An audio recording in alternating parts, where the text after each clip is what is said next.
Salaan dhammaan taageerayaasha kubadda cagta wararkii ugu dambeeyay suuqa kala iibsiga ayaa muujinaya Barcelona ay si weyn u xiiseyneyso weeraryahanka Atletico Madrid Julian Alvarez. Si kastaba ha ahaatee, maamulka Atletico Madrid ayaa hadda si cad uga hadlay mustaqbalka xiddiga reer Argentina. Madaxweynaha Atletico Madrid Enrique Cerezo ayaa u muuqda inuu gabi ahaanba meesha uu ka saaray suurtagalnimada in Julian Alvarez uu ku biiro Barcelona inta lagu jiro suuqa kala iibsiga xagaagan. Barcelona ayaa horey u muujisay awoodeeda suuqa ciyaartoyda kadib markii ay la soo wareegtay Anthony Gordon oo ay kasoo qaadatay Newcastle United, halka sidoo kale ay heshay ikhtiyaar ay si rasmi ah ugu iibsan karto Marcus Rashford.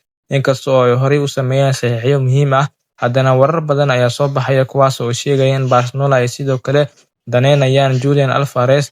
Arrintan ayaa sababtay in Atletico Madrid ay muujiso sida aysan ugu faraxsanayn dadaalka Barcelona ee ku aadan xiddigooda.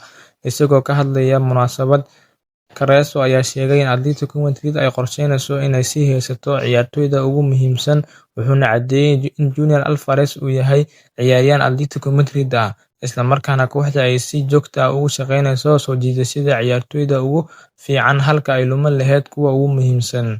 Cerezo ayaa sidoo kale sheegay in kooxda ay soo martay xil ciyaareed wanaagsan isla markaana ay hadda diiradda saarayaan diyaargarowga xil ciyaareedka cusub, wuxuuna xusay in haddii ay jiraan horumar ku saabsan suuqa kala iibsiga, kooxda ay si rasmi ah u shaaci doonto. Si kastaba ha ahaatee, sheekada Alvarez weli ma dhammaan. Inkasta oo 4 sano uu harsan yahay qandaraaskiisa Atletico Madrid, warar ayaa sheegaya in ciyaaryahanku uu jeclaan lahaa inuu ku biiro Barcelona. Tan iyo markii uu yimid Atletico Madrid, Alvarez wuxuu dhaliyay 49 gool, wuxuuna bixiyay 17 caawin, 106 kulan oo uu u saftay dhammaan tartamada. Qaab ciyaareedkiisa wanaagsan ayaa sabab u noqday inuu sii ahaado bartilmaameedka kooxaha ugu waaweyn Yurub, waxaana la rumeysan yahay in haddii Barcelona ay keento dalab gaaraya 100 milyan oo ginni, Atletico Madrid ay wajahdo go'aan adag. Si kastaba ha ahaatee, weli waxaa jira shaki ku saabsan awoodda dhaqaale ee Barcelona iyo inay buuxin karto qiimaha ay Atletico Madrid dooneyso. Dhanka kalena, Julian Alvarez ayaa la filayaa inuu Argentina u matalo koobka adduunka, taasoo sidoo kale dib u dhigi karta wadahadal kasta oo muhiim ah oo ku saabsan mustaqbalkiisa.